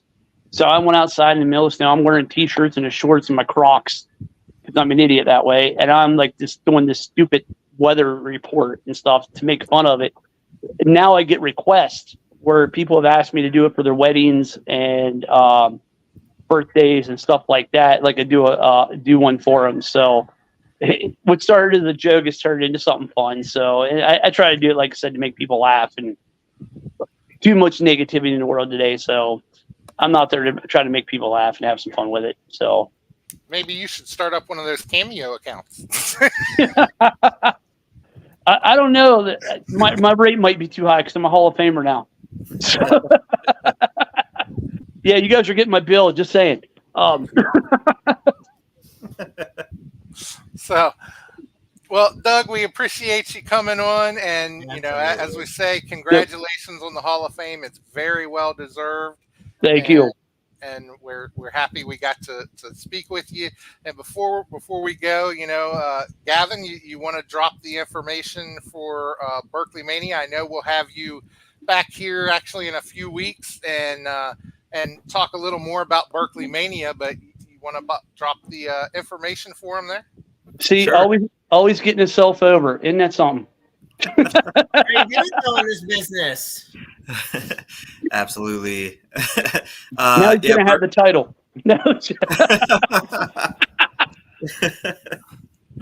But yeah, our big show of the year, Berkeley Mania 7, it'll be August 31st. We have rented out the building at the Berkeley County Youth Fairground in West Virginia. Yeah, all tickets $20. Got WWE headbangers there. Mr. Doug Rafferty's Hall of Fame induction. Yeah, I mean, I'll get more into it when I come back on the show. But again, it's a real honor, Doug, to even be in this chat room with you, man. It's been a while since we've talked and seen each other face to face. But I'm looking forward to sharing Berkeley Mania with you and everybody else, and I hope to see everybody there. And if we got to fill the place, so whatever you guys can do to help promote this, we appreciate it, and we'll do the same for Wrestle Talk. Yeah, definitely. Like I said, I appreciate Gavin, everything you've done for me. I love you, brother. This is like one of the coolest things that's ever happened to me. I'm already trying to find a place for the baseball memorabilia there, where to put that statue and everything. It all comes down. Yeah, it all comes down just for that. Going with me to the grave when they play Life's Been Good to Me So Far. That's my song. But yeah, like I said, Wrestle Talk, you guys do a great job of promoting. WDWA is doing a hell of a job. They're kicking it. And like I said, I'm looking forward to coming down off the hill. I don't go out much anymore. I've been trying to hide out a little bit, spend more time with the pets here at the house and stuff. But I'm really looking forward to this. So, all right. Okay. Well, thank you for being here, gentlemen. And somebody walked in. He said, "Gentlemen." Oh, sorry. He's talking about us. And as I say, Gavin, we'll be seeing you again in a few weeks, I'm sure. And so we appreciate you being here and appreciate your time. So thank you very much. Absolutely. Thanks, guys. Thank you, guys. And hey, John, tell Susie, quit messaging me about giving her a lap dance at the show. I'm not doing it. No way, no how. So. You actually just put in there, can't believe I'm saying saying this, but I love you, Doug. Love you too, Susie. And no, I'm not giving you a lap dance. So, all right. Thank you, gentlemen. And take care. Enjoy the rest of your night. Bye-bye. All righty. Fantastic time. Now, before we wrap up, of course, first we want to thank Gavin and Doug Rafferty for being on the show this evening. Just absolutely tremendous men. And Doug, we thank you and congratulate you for everything, including your Hall of Fame induction. Here at the WTP, we'd like to thank all of our great sponsors, those being Royal Mills Transportation with DeJuan Mills, Nobleman's Barber Lounge in Kansas City, Missouri, the Kincaid Arcade in the Oak Park Mall, Interstate 70 Sports Media, Little Popeyes Designs. You can get yourself a Wrestle Talk podcast tumbler, and it would just be $5 extra if you've got your name on it. And, of course, the world's premier fantasy wrestling group, and one that Haas is proud to be a part of, the FWWC. Right. Haas, before we close it up, is there anything you would like to say, my friend? I just want to say thank you to all the great fans. We really appreciate you guys. We could not do this without you. And, thank you to Doug and Gavin. When I told Gavin that we had booked Doug to talk about his induction, Gavin said he would love to come on and if nothing else, at least do the introduction. So, we were glad to have him come on here. And, like I say, he will be back here in a few weeks. can't We wait. actually have a show that will be titled Berkeley Mania, and that at that show we will be talking all about Berkeley Mania, and of course Gavin will be here to run things down for that, and we may have a couple of the competitors show up, and they show up, things are liable to get heated, so you don't want to miss it. Let me tell you, I don't know exactly what's going to happen, but I guarantee sparks are going to fly. But thank you guys. Jeremy, it's been a pleasure to get to host with you once again. It's been a while since you and I have been able to pilot the ship. And well, it's my pleasure to be a part of this. And always, folks, we close it by posting the Suicide and Crisis Lifeline. For that, you dial 988. The line is open 24/7, 365, 366 on leap years. Understand that you're never alone in this world, and there is always somebody out there who loves you and cares about you and wants what's best for you. You are just a phone call, a text message, any type of communication away. And you could also be that person that could be the listening ears and watchful eyes for somebody else in need. I want to especially thank my dear friend Hardcore Hoss, who will never realize how important he is to this whole team, this family. He is just absolutely fantastic. So it's been a pleasure to be on this evening. And I want to thank you all. I'll let him close out episode 494. But I'm the Maestro Jeremy Karp, and remember that life is a book full of empty pages just waiting to be written in. Make your lives worth reading. Good night, everybody. All right, ladies and gentlemen, thank you for being here. That's episode 494 in the books. That means we are 5 episodes away now from episode 500, getting ever so close. As I said before, make sure, ladies and gentlemen, that you stay tuned to the Wrestle Talk podcast page. We do have plenty of announcements coming up concerning episode 500. We've got plenty of surprises, and it's going to be a big show. And honestly, we have big guests coming in between. So, watch the page for guest announcements for regular shows. And let's just say next week is going to be another big episode that you are not going to want to miss. So for the Maestro Jeremy Karp, for the Night Owl Renee Martinez, for Gabriel Arsene, and Luke Skywalker Roberts, I am Hardcore Hoss. Thank you for being here tonight, and we'll see you next.